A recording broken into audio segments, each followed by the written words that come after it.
from his rural roots in agriculture. He does speak to the breadth of how our programs work and the jobs that we all fulfill. So please join me in a warm round of applause for President V. Lane Rawlins.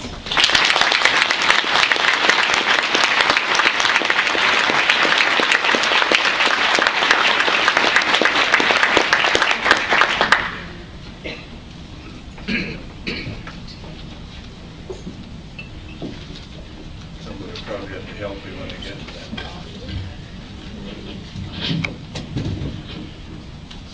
How many of you drove in this morning from somewhere? You know, we're just starting what I call the second season in the state of Washington, or this part of Washington. As far as I'm concerned, it has 2 seasons. We have about 8 or 9 months, so this is the most wonderful place in the world to live. And we have 3 or 4 months of, what the hell am I doing here? We're kind of right on the edge of that right now. Yesterday I was driving around and I was still in that other season, and today it was, boy, am I glad I'm here. It's beautiful. I want to express my confidence in the leadership of Extension. What Linda is doing with her, and I'm just named Linda, because if I start down the list I'll forget a number of people, but I do have a lot of confidence in this leadership, and I'm proud of what you're doing. I'm proud of the reaching out and rethinking that has to take place. Not too long ago, I was in a major leadership speech, and the president then of Washington Mutual said, you know, every organization has to reinvent itself about every 5 years. And I think there's some truth in that. You really do have to pull back and think about who you are. And are you really what you want to be? And be willing to do some reinventing. Now, how many of you were here when I came back as president in 2000? That's a fair number. That's a fair number. And we've been through some reinvention. We built it on a strong foundation of where we were. Was anybody here when I first came in 1968? You were a student? Not many, and you were children.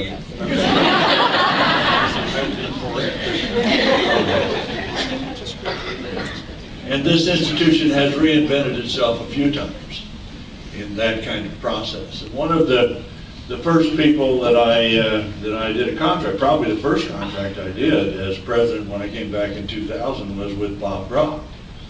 Because we needed to think about who we were and how we presented ourselves. And it's so important to tie those 2 things together. You cannot be something that you don't believe you are. And so we did what we call an image campaign, but the primary focus of that campaign was not what people in Seattle thought about us generally, but what we thought about ourselves. Who are we? How do we define ourselves? And out of that, we came up with this little tagline that we call world-class face-to-face. And it was an interesting experience. Because in the year 2000, we were pretty nervous about saying we were world-class. And I remember, Bob probably remembers, me kind of losing it on that one. And basically saying to the people in the room, well, if you don't want to be world class, what are you doing here? I mean, if we don't want to do this, why are we involved in this? Is our goal to be anything less than the best we can be? WSU is doing well.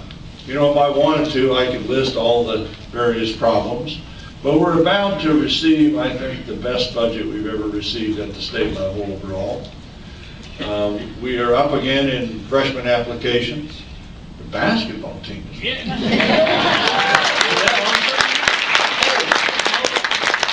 I didn't think I was going to live that long. Of course, it was presidential leadership. But it was wonderful. It's wonderful to be a part of an organization that is so vital right now and that is so understood. I mean, nobody mentions research universities in the state of Washington anymore without mentioning Washington State University and all that entails. When I was growing up in southern Idaho, we all knew what extension was. we were all ag people. And extension was mostly ag in those cases. I remember being about 10 years old when the Colorado potato beetle first hit southern Idaho. And the first person we called was Rex Gooch, our county extension agent, to get him out there to help us figure out what we were going to do. And through Rex's help, we saved probably 60 to 70% of our potato crop. So it was a vital part of our lives and our economy and everything that we understood. I'm not so sure that today the average citizen in the state of Washington knows, they know what Washington State University is, but that identification is not as strong with extension as it should be.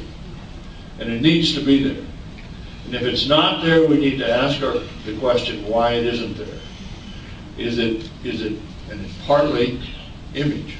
It's partly image, it's defining ourselves. But I think it's the same question we had for the university in a larger scale. The first folks we have to work with is ourselves. We have to decide for ourselves who we are. I can tell you that I am very acquainted with the proud history of extension. And I believe that it has a bright future. But it will only have a bright future if we are able to redefine ourselves in such a way that those we look to for support will support it. And Linda has already mentioned the challenges we have in federal support and in state support. And those things are important. The county support has been incredibly responsive to our needs. But you can't, if you get down to county organizations, we're really not going to have a true extension service. And so the federal and state support that we need has to come in order for us to really work this. I have a dream about Washington State University that I've had since I came back. A dream that it is not a place. And we're starting to get there, getting away from this notion that Washington State University is in Pullman, Washington.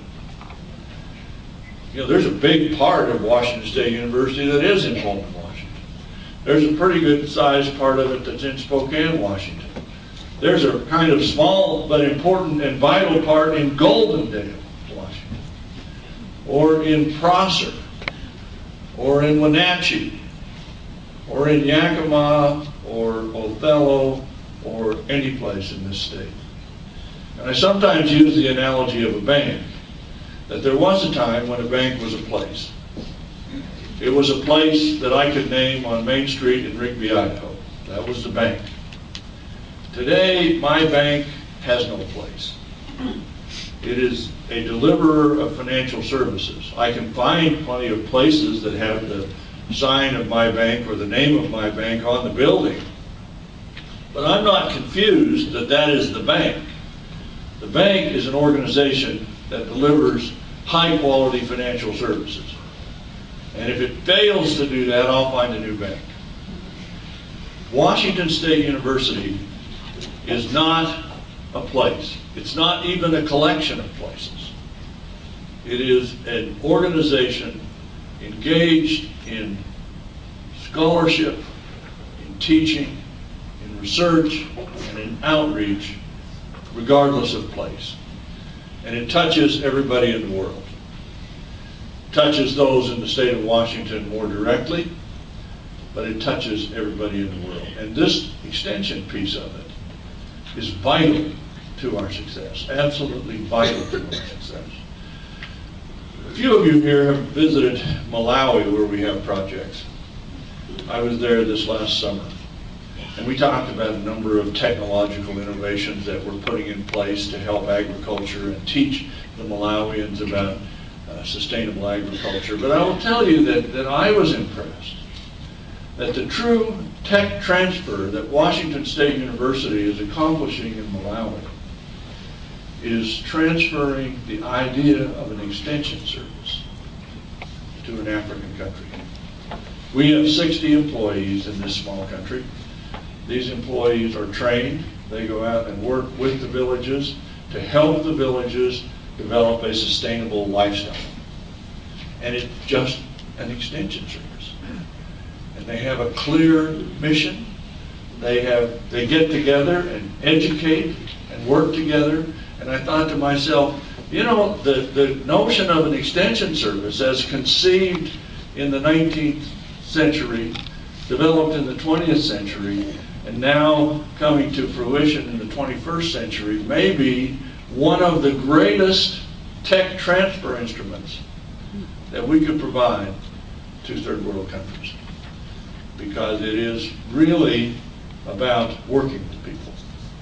It's really about, there is nothing in Washington State University that is more face-to-face than extension. And I compliment you for that. I applaud you for that. Thank you very much.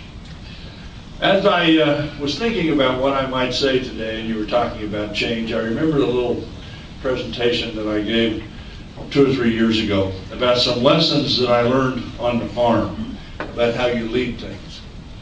And I, you know, growing up on a little farm in southern Idaho, most of what I know my mother taught me, and the other 10% my dad taught me. And of course he learned it from my mother, so it really counts in that way. So I want to start this thing, Linda, and walk through it very quickly. You'll show me how.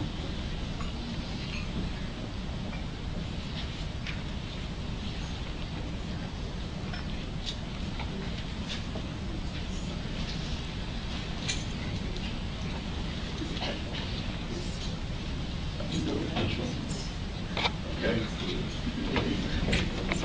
So I call this little presentation 3 lessons about leadership: sharp shovels, straight fences, and cow paths. And some of you have seen this before, and I don't apologize at all because I'm sure you don't remember it. So.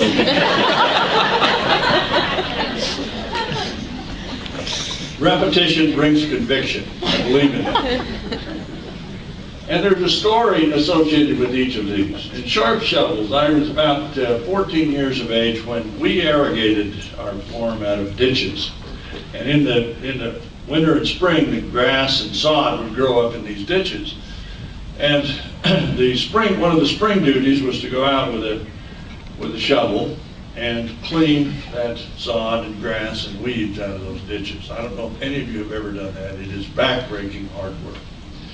And so as a 14-year-old, my notion was, let's get this over with as quickly as we can. So I went out there and I'm shoveling like a maniac, and because I'm left-handed, I can shovel one side, my dad can shovel the other side. And when I'm getting ahead of him, and then, you know, I'm getting tired, and he's just shoveling along slowly. Then he sits down every once in a while and rests, and then he gets back up and he starts catching me. And so finally I got exhausted and I went down and sat down with him. And I noticed that as he was sitting down, he wasn't just resting. He pulled a little file out of his pocket and sharpened his shovel. I watched him do that and I said, how about doing mine? And so he sharpened my shovel. It was amazing how much difference that made. So we shoveled along for about another 20, 25 minutes, and we sat down again. And I said, how about doing mine? And he reached in his pocket. He had a second file. It was a lesson that I think about all the time. When you think about that sharp shovel, plan ahead. Don't rush the process. This plan ahead part is absolutely critical. You know, it was Eisenhower who said, plan is nothing. Planning is everything. You have to stay lively in your planning. Really think about what you're doing. Really think about a year from now. Where are you going to be? How is it all going to fit together? And you really need to know where you're going with this. That's why these kinds of conferences are so important. I remember the Alice in Wonderland piece where Alice is there and she comes to the Cheshire Cat and says, which way should I go? And the cat says, well, what is your destination? She says, I don't know. I said, doesn't much matter which way you go then. So you need to know exactly where you're trying to end up in this process. And don't rush it, just go and learn from each other in this process. I learned so much from my dad. Was a great teacher for me. Because if we had started out the day by him lecturing me about how I needed to keep my shovel sharp, it would have done almost no good. He figured out quickly how I would learn. I would learn by watching him and working with him. The second piece is straight fences. I think this is one of the most important lessons I ever learned. My father had to be away for a couple of days, and we were planning to build a fence along the edge of one of our pastures. And I told him, I don't know how old, maybe 15 or 16, I told him, I think I can do this myself. Because I learned how to build fences. In fact, I kind of liked building fences. It was better than shoveling ditches. So it was probably about 300 yards of fence, and we used barbed wire at the top and net on the bottom. I stretched it all out, and I built this fence and made sure all the posts were solid, and the whole thing was done. My dad came back, and he said, let's go see the fence. So we went down, and he touches the posts, and they're solid, and he feels the wire, and it's pings, you know, when you hit that barbed wire, and it's really stretched, and it kind of pings, and I was feeling really proud, and he walks over to the end of it, and he looks down the row, and he says, come over here. So I look at him, and it kind of, you know, wasn't exactly straight. And he said, you know, son, that fence is not straight. I said, yeah, Dad, we're a half mile from the road. Nobody will see that fence. He said, you'll see it every day when you come down to get the cows. He said, I'll help you tear it out, and we'll build it again. You know, that if you're going to do it right. Don't compromise it. You know, you've got your wires tight, you know, you've got your posts solid, but do it all. Make it straight. I learned a lot from that experience. I learned to have high expectations. I know that people have high expectations of what I do, and I've tried to respond to it. I've learned that it's not good enough until it's absolutely as good as I can make it. And I learned the importance of doing it for myself, of knowing that if nobody else ever sees this damn fence, I have to look at it every day. Make it straight. It was a powerful lesson. The next lesson took a little longer to develop, and is, I think, perhaps most relevant to where you are right now.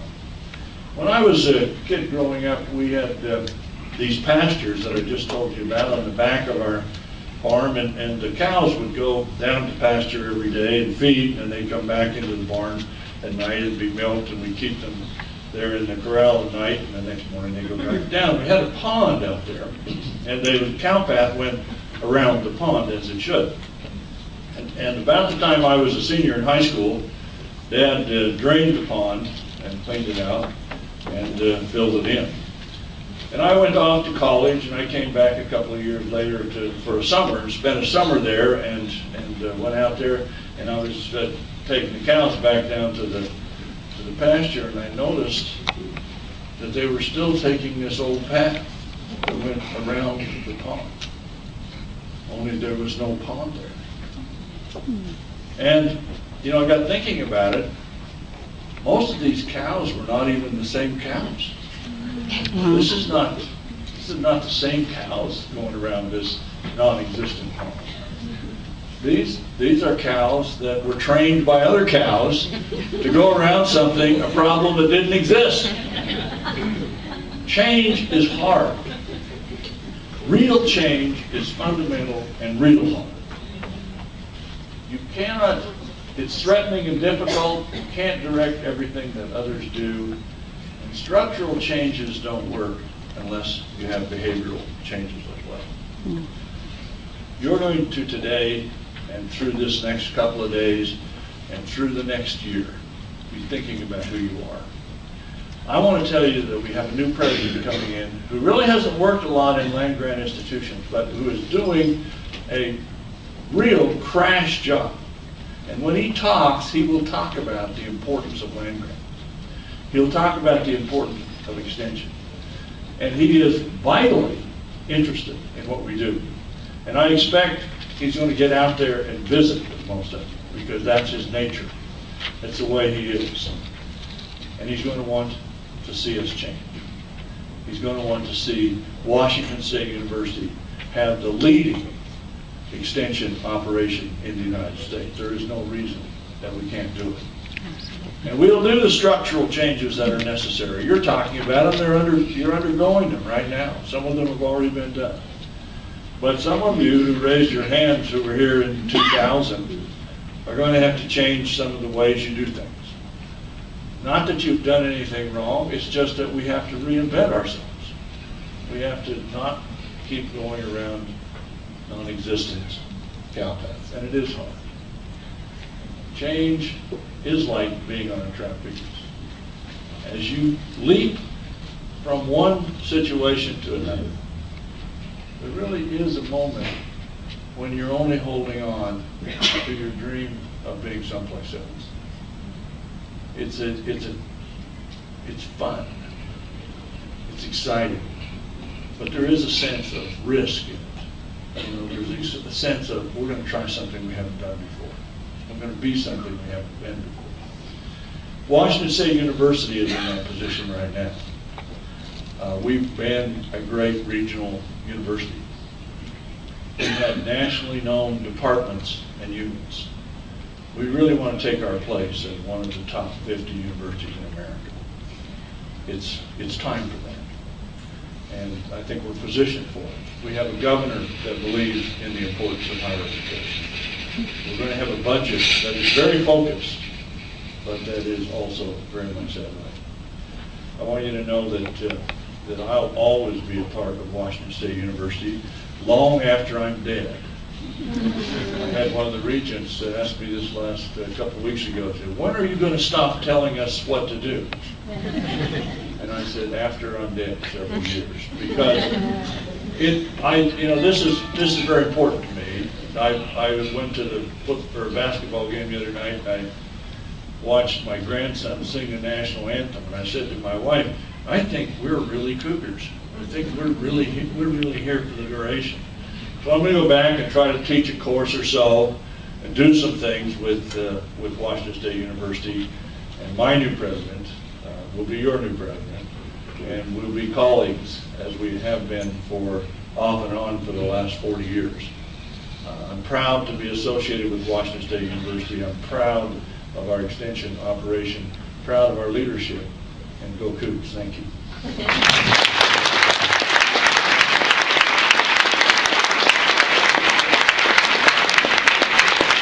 Linda has suggested that there might be some questions. I'd be happy to answer any questions. No answer.